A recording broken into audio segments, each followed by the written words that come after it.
People don't know how bad polyurethane blanks are.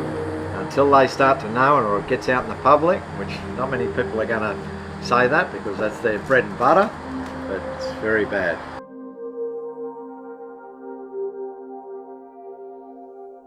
This is the shipping company now.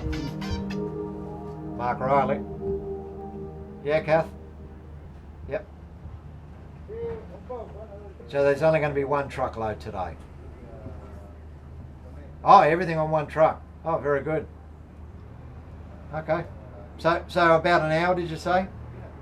No, that's okay. No, I'll plan now. Yep, that sounds good. Thanks. See ya. That's good. They got it all on one truck. So they're turning up in an hour's time. Then you'll really see if it's good quality or bad quality, whether I'm in a good mood or a bad mood. I was born in Melbourne, then I moved up to Sydney, not far from Cronulla Beach, when I was 10 years of age. So that's basically when I started surfing. I actually started working as a printer. I liked to use my hands, but I didn't like to be in a factory all the time. So then I worked as a carpenter for another 15 years. So pretty much I've always worked for myself all my life.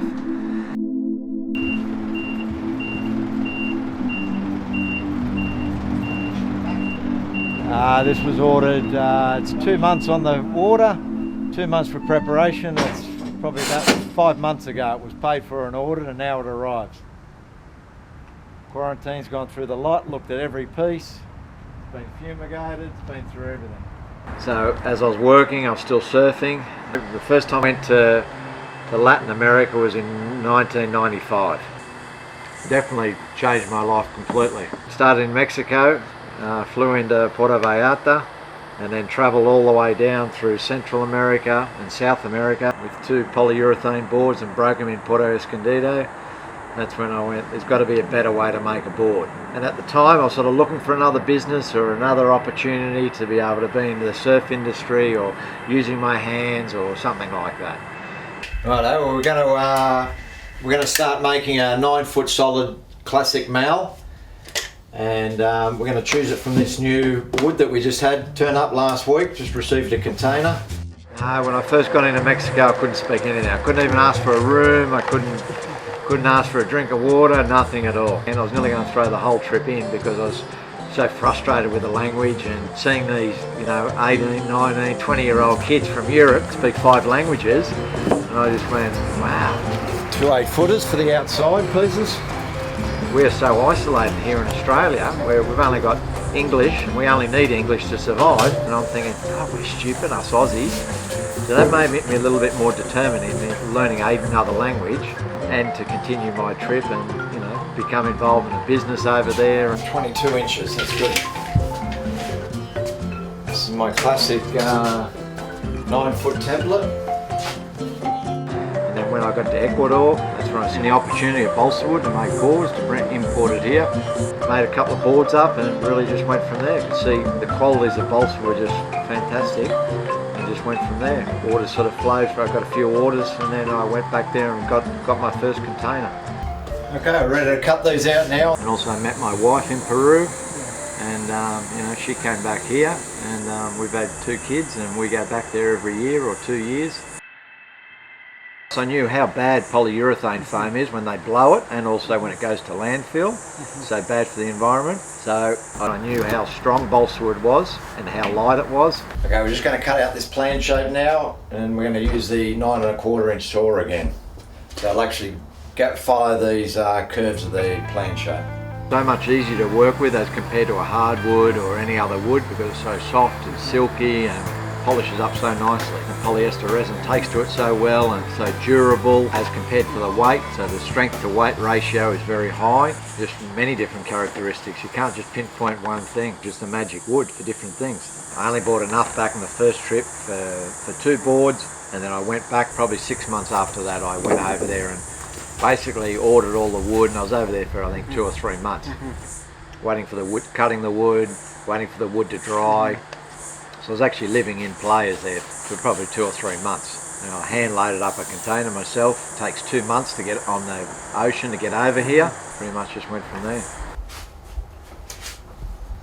Every container has a new challenge. There's always challenges. Trusting the Ecuadorians to give you good wood, trusting them with money, making sure they're long enough. The time factor, usually you've got to pay for the wood 6 months in advance and then hope that the wood turns up. And then when it arrives here, it can have holes all through it, people drilling holes in it, either in Ecuador or here in Australia, checking for drug. Part of it can be destroyed. Every stick, there might be 500 sticks in your container. They'll look at every piece. Okay, well, we've just glued this nose and tar blocks on, and this is dry now, so we're ready to start shaping this. There's so much hand labour goes into them that you can't compete with a mass-produced machine popped out polyurethane, or even just the EPS foam core boards, because they're so much cheaper and easier and quicker, and anyone can make them. You can open up a little factory here and start making them out. I touch polyurethane foam. My only focus is balsawood because it's better for the environment. Every board is unique, it's handmade, and it's made in Australia. The balsawood itself is a wood that grows like a weed on the side of the road.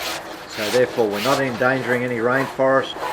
We may as well also use it and give some business back to the Ecuadorians or the farmers, whoever use it. I ship them all by container rather than air freighting it, so we are trying to be conscious of the environment in that sense. These will last a lifetime. These won't go to the landfill. If they do go to the landfill, they will break down, but you'll have one of these for the rest of your life. That's the beauty of them. I can't imagine not riding a board now that I haven't made. When I do ride something, I think, oh, this is a little bit strange, but yeah, I remember the very first board that I made. I remember riding that for the first time down at Cronulla, and many people commenting, what's that, how does that go, and everything. And it's like driving a Rolls Royce. It's like getting out of a Toyota Corolla and getting into a Rolls Royce, and the satisfaction is just amazing. The look of them, every board's unique, and when you polish it up you go, wow, look at the grains in this one. Because most people think it's a pick-up throwaway thing from China, that it's mass produced in a mold and just popped out, just like a plastic toy, that once you've used it for 6 months you throw it away. But after you've built one, it really sets an appreciation by the surfers or whatever. I have 40-50-year-old guys that make a board, and they say, I've been wanting to make a board for 20 years, where they've bought a kit off me and they've made a board and they've just gone, wow, very interesting, exciting, different, new, and when they ride it, yeah, you should see their faces once they have ridden it. It's just amazing.